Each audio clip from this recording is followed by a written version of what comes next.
way. And yes, he's very involved, and he's involved in a lot of it, but he's in particular, as I mentioned, he's the point man for the marketing stuff that we're doing with an external company. So, John, I heard that you guys have a marketing budget put aside for this. So, do you have a target? Your target audience in mind is going to be a lot smaller with your mobile games than it would have been with a physical product on the shelf.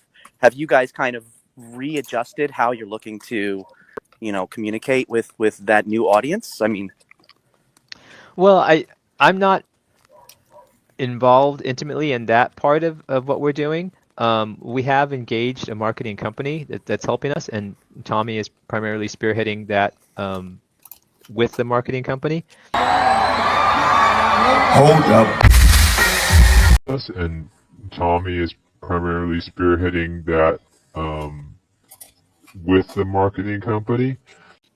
We do want to have something that's more direct targeted advertising. He's mentioned that, like targeting the groups or the areas that are our target audience, basically, families, young families. That's kind of all I know about it. I might, maybe if I come on again, I might have more info later, but that's set to start next month. So you'll be able to see it in the wild for what it is. If you have ideas, I would love to hear them. If you want to communicate with us offline about that. I really respect your knowledge and perspective on these things, so would love to hear any suggestions you have for sure. I've had some people recommend like reaching out to like family focused groups, whether some religious and some otherwise, and some people mentioned they have connections. So there's some grassroots stuff we'll be trying to do, just kind of direct reaching out to people and organizations that we think would be interested in this product. Any attempts at getting acquired with someone like a Sony or a Nintendo to either acquire or build? Yeah, well, I mean that's a potential kind of a ultimate exit strategy, right? You either go public or you get acquired by somebody if your company is doing well, and ultimately that could happen. I see this company as something that would get acquired versus going public, but we'll see. We've got to take first steps first and get to a healthy position of profitability. Then get the hardware out, and at that point decide what's next. Do we look to get acquired, or do we just keep steamrolling ahead? Yeah. So that's something, man. That really is something to say that this is still alive. Mm-hmm. So I see a comment. Someone asking about, is Tommy involved with the marketing company? Tommy had been very involved in marketing the company and being kind of the face of the company for a long time, and until we started having problems, and he started getting a lot of negative feedback from the online community.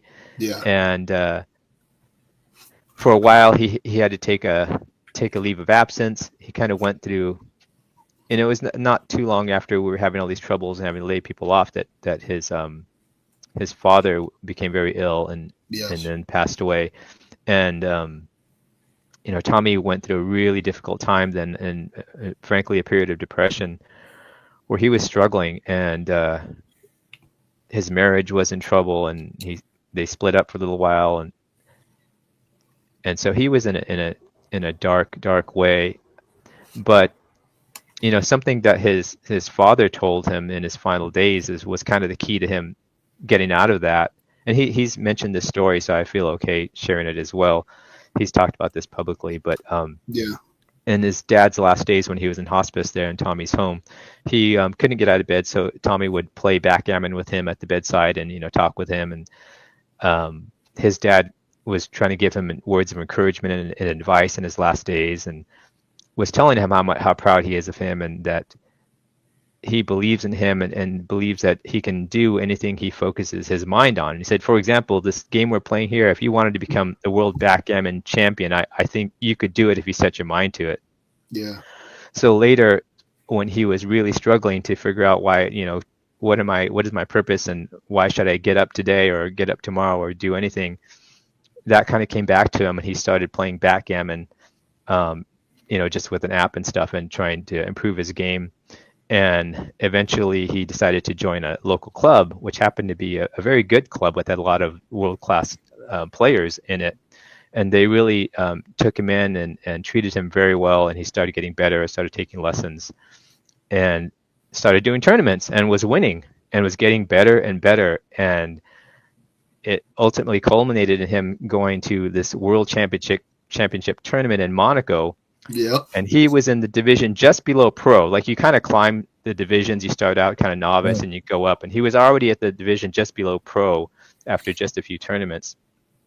And it was a world championship for that division. And he ended up winning and sort of fulfilling what his father had said. And that was a huge, huge moment for him. And after that, they kicked him up into the pro level. Now he's now in the pro level because they said you reached kind of the top of that division, and so he's continued to play in tournaments and has won trophies in the pro level. He won a trophy in Las Vegas recently at a tournament where he lost an early game and got into the consolation division and ended up winning there. So he got a trophy. So he's like one of the most trophy winning guys for the number of tournaments that he's actually been in. It's pretty incredible. But that just goes to show his level of focus and commitment when he commits to something. And his commitment to the company was so huge. He's a workaholic, and he would just be working all the time to try to figure out how we could succeed, how we could solve the issues we're having. That, of course, put a strain on his marriage, and that's a reason why they split up. But they're back together now. Yeah. They're happily married, and he's doing so much better now. He's very involved in the company. After he started doing better, he started getting involved again, and he's very involved now. And I'm happy to have him back. I really missed him while he was gone. That's good. But yeah, and it's just like, again, it's just sad how much negativity was thrown at him that didn't help in those low times. And everything stuff kind of going to his even stuff going to his family and to his wife, and people harassing her. And especially when they found out they'd split, they were trying to get her to give them dirt on Tommy, figuring she'd be maybe vindictive or something. But she's not that kind of person at all. She's like the most kind-hearted spirit and lovely person you'd ever want to meet. Very sweet lady. And but they would still, she gets messages all the time, people harassing her, and it's just such a shame. Yeah. But he's doing so much better now, and they're together, and I'm really happy for him. He changed some priorities in his life to make sure he's taking care of his marriage and his family life, and that's great. I love to see that. Yeah, because it takes work. I mean, and any of you guys who are married, it takes work. You can't just take it for granted. I've been married over 30 years. It'll be 34 years this September, and you got to be careful not to put too much of yourself into work, although that's what brings home the bacon to feed your family and all that, and provide for your family. So it often feels justified, but you've got to have some priorities where you devote the work and the time that's needed for your wife and your kids. So I'm happy to see Tommy doing better in that way, and yes, he's very involved, and he's involved in a lot of it, but he's in particular, as I mentioned, he's the point man for the marketing stuff that we're doing with an external company. No, that's awesome, man. And I've kept in touch, over the last couple of years, and it's I've seen a couple video games live shows, which is always fun, and yeah, I've seen him. He's doing so much better, and it's he went through a rough time where everything hit him at once, including all this Amico stuff, and his health was bad too. He went through a bad health at that very time. He was having a bad health issue, but he's recovered from that as well. So, it was a lot, and I'm glad to see him doing well now. Yeah, and I just can't wait to just see him get back at it, and I'm really pushing for you guys to make something of what happened, kind of dust off and get back up. You get knocked down, you got to get back up, dust yourself off, and keep the flame going.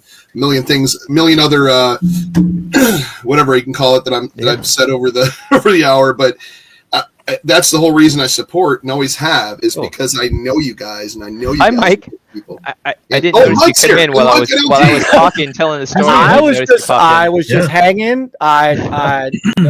It's been way too long, gentlemen. Yes. And we got to do a Saturday afternoon Amico stream soon. he's 20 years old and he still wants to play with us. I mean, that's nice. That's always been the kind of the allure of this. So if you grant me a second, because I've had some pent up, I've had some pent up stuff, and I'm not. Hello to everybody. This is a rare YouTube sighting for me. I don't use YouTube anymore.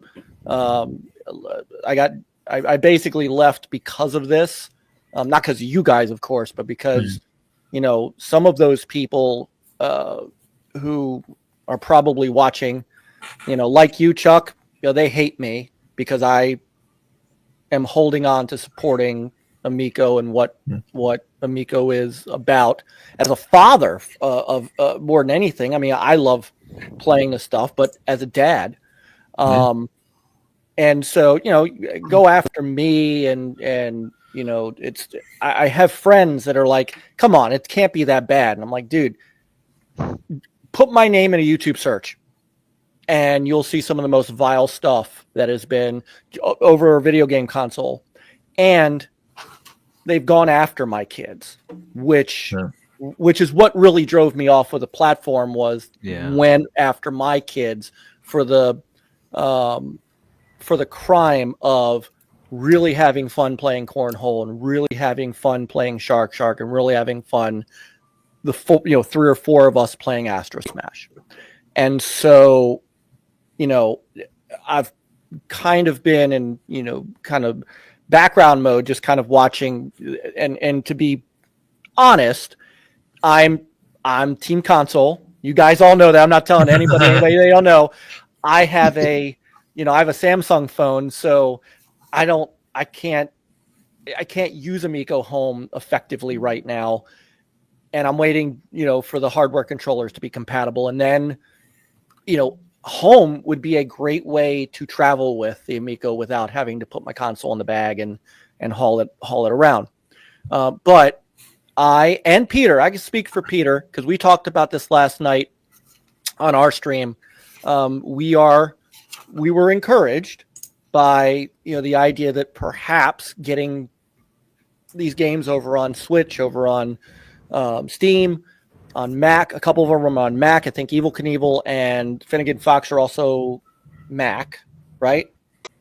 Not Finnegan, just Evel Knievel. Not Finnegan, right? Evel Knievel, but Evel Knievel. Hey, Mom, do you know what bursts my bubble? What burst your bubble, Andrew? I feel like I'm 30 years old and everybody else is in relationships moving forward, has great jobs, and me, I'm living at home with Mom and Stepdad disabled. That really bursts my bubble. Well, you know what? Your bubble can be inflated by doing something about it. Yeah, you're right. And I feel like a lot of people, have had fun in their childhood, have had fun sexually. I want fun sexual experiences like a gay experience. And I feel like you're preventing me from having gay experiences. What? Has AIDS. You want that? No.